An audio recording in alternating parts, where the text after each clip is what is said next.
আরে কি হলো, তোমরা তো কেউ কিছু বলবে নাকি? আমি অবশ্য জানতাম আমার হাতের এত টেস্টি পায়েস খেয়ে তোমাদের মুখের কথাই বন্ধ হয়ে যাবে সবার। আপনাকে আর কি বলবো মা, আপনি এই বয়সে যতটা সময় ইনস্টাগ্রামে কাটান তার থেকে একটু সময় বের করে যদি রান্নাঘরে গিয়ে কাটাতেন তাহলে তো আজকে পায়েসে নুনের জায়গায় চিনি থাকতো। হ্যাঁ এই চুপ কর কালমুখী, এর মধ্যেও তোর দোষ আছে। তুই আমাকে বলতে পারিসনি যে চিনির জায়গায় নুন রাখা আছে? মা আমি বলেছিলাম তো, কিন্তু আপনি কি কারোর কথা শোনেন কোনোদিনও? আচ্ছা, তো এবার দেখছি তুমি এটাও জানো না যে রান্নাঘরে কোথায় নুন রাখা থাকে আর কোথায় চিনি রাখা থাকে। না না, এরকম ব্যাপার নয়। আরে চুপ করো তুমি একদম। বৌমা একেবারে ঠিক কথা বলেছে। ফোনের বাইরেও না একটা দুনিয়া আছে, বুঝেছো? তা নয় তুমি ফোন আর ইনস্টাগ্রাম করতে করতে সময় পেলে তো সংসারের কাজকর্মে হাত দেবে। হ্যাঁ, সারাদিন শুধু ফোন হাতে নিয়ে ইনস্টাগ্রামে লাইভ অন করে বসে থাকা ছাড়া তোমার আর কোনো কাজ নেই দেখছি। হ্যাঁ হ্যাঁ ঠিক তাই, একদম তাই।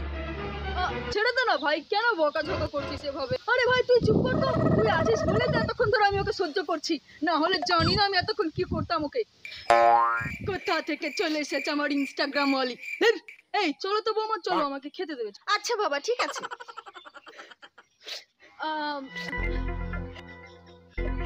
দেখলে তুমি কত খুশিতে আছি আমি।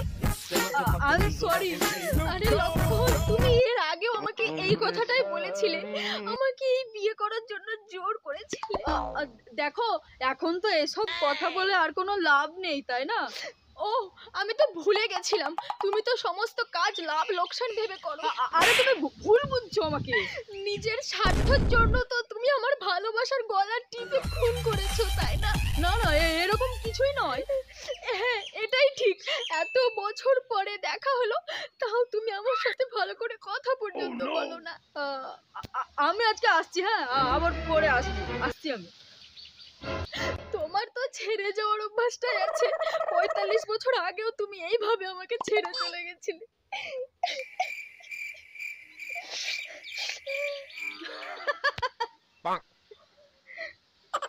এই বাদর, এইসব করার জন্য তুই কলেজে যাস তাই না? ছাড়বো না আজকে আমি তোকে। আজ তোরই একদিন কি আমারই একদিন, তাড়া তুই। আরে বাবা, কিন্তু হয়েছেটা কি? এইসব করে বেড়াস তাই না তুই? তার জন্যই তোর পড়াশোনায় মন বসে না। তুমি কি চেঁচাতেই থাকবে নাকি বলবে যে কি হয়েছে?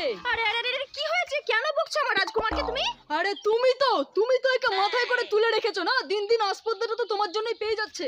এই দেখো দেখেছো এটা? ও তা কি আছে এতে? কতগুলো মেয়েদের নাম্বার আছে এর মধ্যে জানো?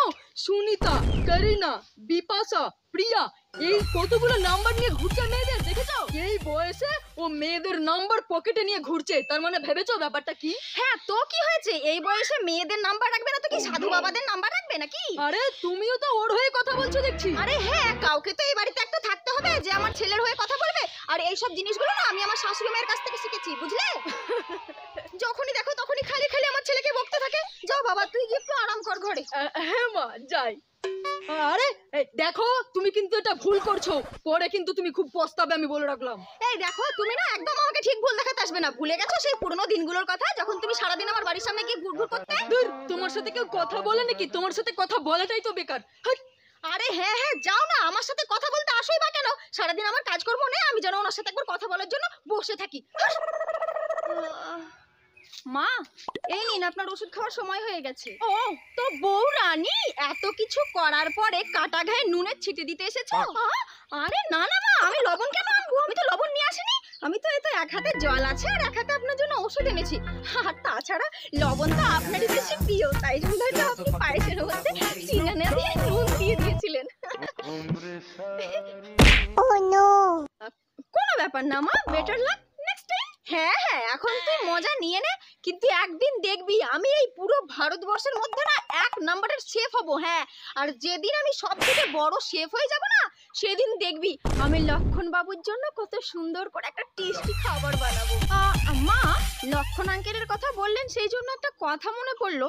উনি তো মুসলিম, তাহলে আপনি ওনাকে লক্ষণ বলে কেন ডাকেন? ও অনেক পুরনো কথা। ও আপনার মনে আছে তো? আরে এই মনে আছে, তাই জন্যই তো বলছি নাকি। ওকে দেন কন্টিনিউ। তখন হচ্ছে আমাদের কলেজ লাইফের কথা বলছি, শোনো। তখন কলেজে তোমার শ্বশুর মশাই আর লক্ষণ বাবু দুজনে খুব ভালো বন্ধু ছিল, মানে এতটাই ভালো বন্ধু ছিল যে যা কিছু করতো সব একসঙ্গে করতো। মানে ওই ক্লাসরুমে ক্লাস করতো তাও একসাথে করতো, তারপরে যেদিনকে কলেজ কামাই করতো সেদিন ওরা দুজনে একসাথে কলেজ কামাই করতো। আবার ম্যামের যেদিনকে পা টিপে দিতে হতো সেদিন ওরা দুজনে একসাথে গিয়ে দু পা ধরে ম্যামে টিপে দিত জানো। ও আবার দুজনেই জানালা দিয়ে আমাকে দেখতো তাও একসাথে জানো। তখন তো আমি ছিলাম একেবারে কলেজের সুপার মডেল, মানে সব ছেলেদের বুকের ধড়ক ধড়ক ধড়কন ছিল। ওরা দুজন এতটাই ক্লোজ ফ্রেন্ড ছিল যে ওরা যাই করতো একসঙ্গেই করতো। লক্ষণ বাবুর আসল নামটা ছিল আলী মোহাম্মদ, মানে মুসলিম, কিন্তু ওদের দুজনের ভালোবাসা আর বন্ধুত্ব দেখে ওদের দুজনের নাম দেওয়া হয়েছিল রাম আর লক্ষণ। তখন তো গোটা কলেজের যত সবাই ছিল সবাই ওদের দুজনকে রাম লক্ষণ বলেই ডাকতো, আর তখন থেকে মোহাম্মদ আলী লক্ষণ হয়ে গেল। ও কিন্তু মা, আমার এটা কেন মনে হয় যে আপনার মনের মধ্যে লক্ষণ আঙ্কেলের জন্য কিছু একটা আছে? আরে তুমিও পুরনো কথাকে নতুন করে জাগিয়ে তুলতে চাইছো কেন বলো তো? আর তাছাড়া আমি তো তখন ছিলাম সুন্দরী, আর লক্ষণও ছিল কলেজের প্রত্যেকটা মেয়ের দিওয়ানা। এবার তো আসল পর্দা ফাঁস হলো। আচ্ছা মা, আপনি কোনোদিনও লক্ষণ আঙ্কেলকে বলেননি যে আপনার মনের মধ্যে ওনার জন্য কিছু একটা ফিলিংস আছে? হ্যাঁ হ্যাঁ, সব কিছু বলেছিলাম, আর যা হলো তা হলো। আমরা তো একসঙ্গে। এই কি হলো মা? তুই কি আমাকে পাগল ভেবেছিস যে তুই এক কর থেকে প্রশ্ন করতেই যাবি আর আমি উত্তর দিতেই যাব? তো কি হয়েছে মা? আমি কি কাউকে বলতে যাচ্ছি নাকি বাইরে? আর তাছাড়া আপনি আর আমি তো বন্ধু, বন্ধুর মতো সারাদিন একসাথে থাকি, বাড়ির সমস্ত কাজ করি। বন্ধু ভেবে বলতেই পারেন, মনের কথাগুলো শেয়ার করতেই পারেন। এই চুপ কর কালমুখী, এই জাস্ট ফ্রেন্ড করতে করতে তখন তুমি আমার ব্যান্ড বাজিয়ে দিবে। হ্যাঁ, আমি এই সমস্ত বিষয়ে কাউকে বিশ্বাস করতে পারবো না। যা বলেছি বলে দিয়েছি, আর কিছু বলবো না, ব্যাস। আর সব তো সব হলো, আমি তো একটা কথা তোকে কোনোদিনও বলবো না যে আমি লক্ষণ বাবুকে ভালোবাসি। ও হ্যাঁ মা, ঠিক আছে ঠিক আছে, তো আপনাকে কিছু বলতে হবে না, আমি এখন যাই। হ্যাঁ, আপনার যখন ওষুধ খেতে ইচ্ছা করবে আপনি তখন রান্নাঘরে গিয়ে ওষুধ খেয়ে নেবেন। আমি রান্নাঘরে যাই, হ্যাঁ রান্নাঘরে অনেক কাজ আছে। হ্যাঁ হ্যাঁ, যা চল, হাত এখান থেকে। এসেছে ভারী গল্প শুনতে, চল। বৌদি, এই নিন সাহেবের জাঙ্গিয়া। আরে এটা তোর কাছে কি করে এলো? বৌদি, তুমি আমাকে সন্দেহ করছো? তুমি বলছো যে আমি সাহেবের সাথে চুমা চাটিয়ে হাই ভগবান, এ আমি কাকে নিয়ে পড়লাম? এই তুই এই সমস্ত কথাতে কান্না করতে বসিস কেন বলতো? তাছাড়া আমি তোকে কি এমন বলে ফেলেছি যার জন্য এইভাবে কাঁদতে বসতে হবে? ভালো লাগে না সবসময় ঘ্যান ঘ্যান কাঁদো। আরে আমি তো এটাই বলতে চাইছিলাম যে তুই এই জাঙ্গিয়াটা কোথা থেকে পেলি? আমি গত 7 দিন থেকে খুঁজে পাচ্ছি না, সেই জন্য জিজ্ঞেস করলাম। আরে আমিও তো এটাই খুঁজছিলাম। আরে এই যে এলো একজন। তুমিও না, তুমি একটা জাঙ্গিয়ার খোঁজ রাখতে পারো না ঠিক মতো, আর এটা শান্তির কাছে এলো কিভাবে? আরে এটা তুই কি করেছিস? আমি বলেছিলাম না যে এটা তুই এখানে। আরে সাহেব, ভয় পাওয়ার কিচ্ছু নেই। আমি কোনোদিনও বৌদিকে বলবো না যে আপনি 10 দিন আগে আমার বাড়িতে গিয়েছিলেন আর তখন এই জাঙ্গিয়াটা ভুলে চলে এসেছিলেন। তোমাকে তো আজকে আমি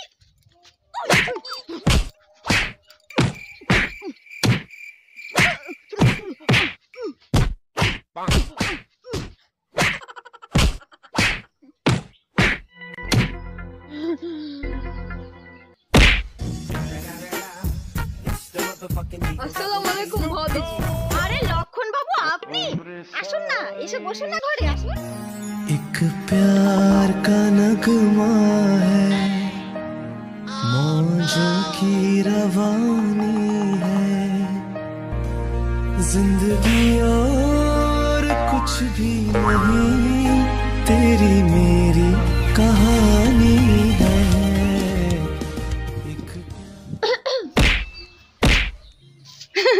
নমস্কার লক্ষণ আঙ্কেল। নমস্কার মা, নমস্কার। আসলে কি বলুন তো আঙ্কেল, বাবা তো এখন বাড়িতে নেই, তো আপনি এখন যেতে পারেন, পরে আসবেন। হ্যাঁ লক্ষণ বাবু, আপনি আসুন আসুন, ভেতরে আসুন, চা জল কিছু খাবেন, আসুন। আরে এই তুই এখনো দাঁড়িয়ে দাঁড়িয়ে কি করছিস? যা গিয়ে চা করে নিয়ে আয়, আসুন। হ্যাঁ হ্যাঁ মা, ঠিক আছে। হ্যাঁ শান্তি, বলছি 3 কাপ চা নিয়ে আসিস তো। হ্যাঁ বৌদি, আসছি। হ্যাঁ চা আনছে, চলুন চলুন, ঘরে চলুন। এই নিন মাল মালকিন, শান্তির হাটির গরম গরম সুস্বাদু চা। আবার সেই লেট, আবার দেরি করে এলি তো। আজকাল দেখছি তুই খুব আস্তে আস্তে কাজ করছিস, ঠিক ওই কচ্ছপের মতন। কিন্তু মা, শেষে গিয়ে কিন্তু কচ্ছপই জেতে। হ্যাঁ, তুই তো সবসময় আমার বিরুদ্ধে কথা বলবি সেটা ভেবেই রেখেছিস, তাই তো? আরে না না মা, শুধু সত্যিটাই বলি আর কি। তা লক্ষণ আঙ্কেল, আন্টিকে কবে নিয়ে আসবেন বলুন? আরে বৌমা, পরের বার তোমার কাকিমাকে ঠিক নিয়ে আসবো। তাছাড়া আমরা তো এখন কাছাকাছি আছি নাকি। তার মানে আপনি এখন আমাদেরকে ডেলে ডেলে বিরক্ত করবেন, তাই তো বাবু? এই কি বলছিস এসব তুই? ফালতু কথা ছাড়া কোনো কাজ নেই না তোর? যাবে না এখন এখান থেকে। সত্যি কথাই তো বলেছি আমি, নির্লজ্জ কোথাকার। এর কথাই কিছু মনে করবেন না, ফালতু কথা বলে খুব। এ কোনো ব্যাপার নয় ভাবিজি, তাছাড়া এরা তো সকলে আমার সন্তানেরই মতো। আরে সেই প্রথম দিন থেকেই তো আপনি এরকম, কত দয়ালু, কত স্নেহময়, হ্যান্ডসাম, লাভলি, কিউট আর খুব রোম্যান্টিক। মা, কি খাবার বানাবো? আরে কিছু একটা গিয়ে বানা না, কিছু টেস্টি একটা খাবার বানা। আচ্ছা ঠিক আছে, তুই এক কাজ কর, তুই বরঞ্চ গিয়ে ঘুগনি বানিয়ে নিয়ে আয়।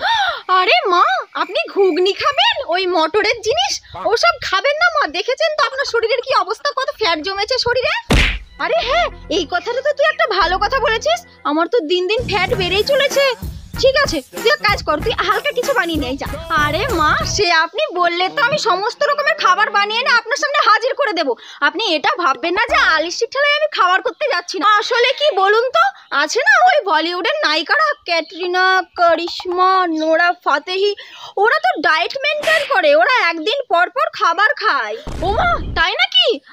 ঠিক আছে, তাহলে এটাই হোক। আমিও আজকে সারাদিন কিছু খাবো না, আজকে আমিও সারাদিন উপোস করে থাকবো। আজকে তোকে কিছু রান্না করতে হবে না। আমিও কি ওই বলিউডের নায়িকাগুলোর থেকে কিছু কম নাকি?